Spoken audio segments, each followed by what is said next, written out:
Assalamualaikum warahmatullahi wabarakatuh. Perkenalkan saya Adinda Reza Paradela, mahasiswa dari jurusan Kehutanan Fakultas Pertanian Universitas Lampung. Di sini saya akan mempresentasikan jurnal dengan judul Inventarisasi Jernih Jenis Ular atau Serpentes di kawasan Universitas Tanjung Pura Pontianak.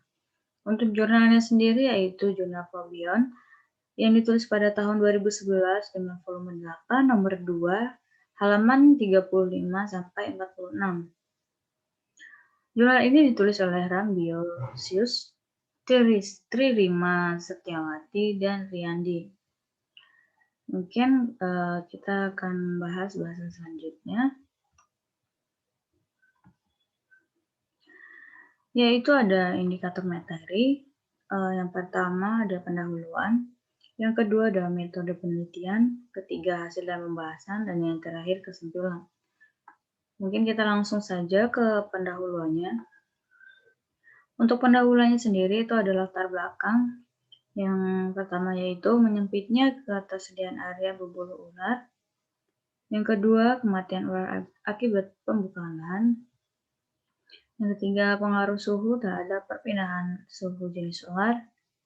Yang keempat, mengetahui jenis-jenis ular di kawasan Universitas Tanjung Pura Pontianak. Dan yang selanjutnya itu berkurangnya area jelajah ular. Selanjutnya, seringnya muncul ular di pemukiman. Selanjutnya, tidak stabilnya populasi ular karena area jelajah berkurang. Dan yang terakhir, meningkatnya keberadaan ular. Baik, mungkin kita akan lanjut ke tujuan penelitian. Tujuan penelitiannya lagi itu untuk mengetahui seberapa luas area jelajah kobra yang dipengaruhi oleh sawit. Kemudian untuk mengetahui seberapa berpengaruh adanya sawit bagi kobra. Kemudian untuk mengetahui perbedaan adanya sawit dan tidak untuk kobra. Kemudian untuk mengetahui perubahan kobra saat area jelajahnya menyempit. Selanjutnya itu ada metode penelitian. Untuk metode penelitian itu sendiri itu dilakukan di kawasan Universitas Tanjung Pura Pontianak selama 1 bulan. Kemudian metode pengambilan sampel dilakukan dengan metode Visual Encounter Survey atau VAS atau metode yang terlihat secara langsung objeknya di sepanjang lokasi jelajah. Selanjutnya, mengamati ular dewasa atau cukup umur dan panjang. Untuk yang berikutnya itu mendata dengan dipasangkan transmitter dengan cara inflasi yang dicopot kembali. Kemudian pengamatan dilakukan selama 3 bulan di musim sama, maka akan mengeluarkan data koordinat proyeksinya. Untuk selanjutnya itu memasang kamera pengintaian pada tempat tertentu yang sering dilewati oleh ular. Selanjutnya mengikuti pergerakan ular saat melakukan jelajah. Berikutnya itu dapat meletakkan alat deteksi pada kobra itu sendiri dengan membius ular dewasa. Kemudian ada dengan bertanya langsung dengan pekerjaan di sekitar area perkebunan. Yang selanjutnya itu mengamati ular saat mencari sumber makanan dalam jelajahnya. Untuk metode penelitiannya itu ada metode tersebut dapat dipengaruhi oleh musim. Yang kedua, pelacakan koordinasi cenderung sudah dibanding hewan lain. Yang ketiga, dilakukan pada kobra dewasa karena lebih akurat koordinatnya. Yang keempat, metode lebih efektif apabila digunakan kobra dewasa. Yang kelima, gunakan alat pelacak yang tidak mudah terlepas agar maksimal. Untuk hasil dan pembahasannya sendiri, yang pertama, waktu yang digunakan kobra untuk melakukan jelajah berbeda tergantung dengan spesies dan luas wilayahnya itu sendiri. Yang kedua itu ada musim yang dilalui, ukuran kobra dan kondisi dari kobra tertentu saja mempengaruhi durasi jelajah yang dilakukan oleh kobra.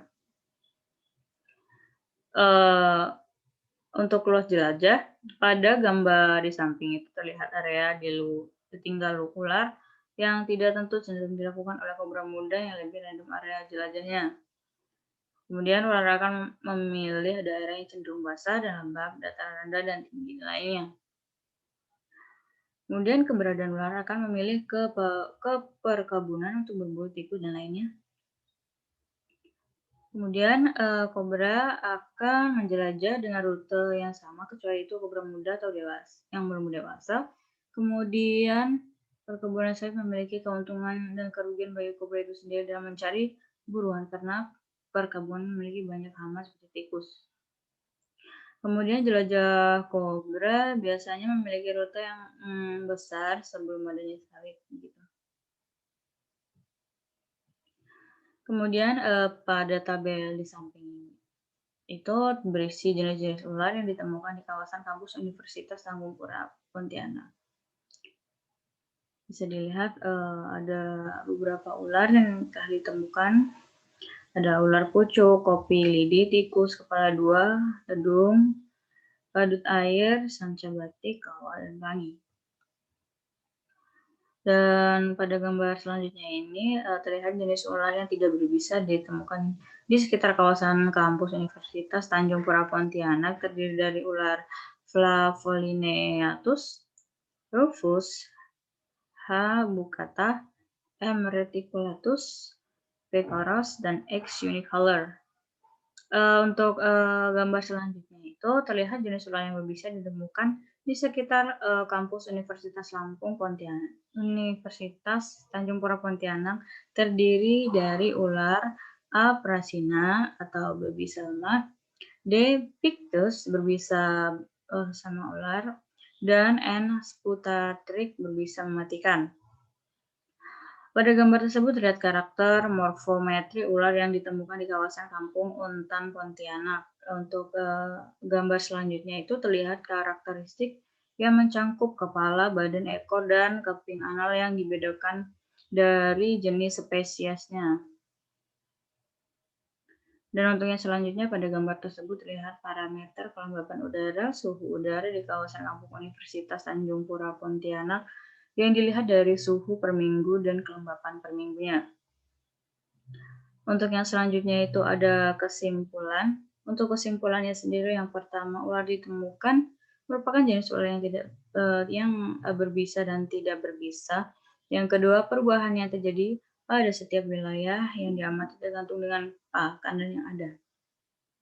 Yang ketiga, ditemukannya ular juga pengaruh perburuan. Semakin banyak, maka perburuan di wilayah tersebut sedikit atau tidak ada.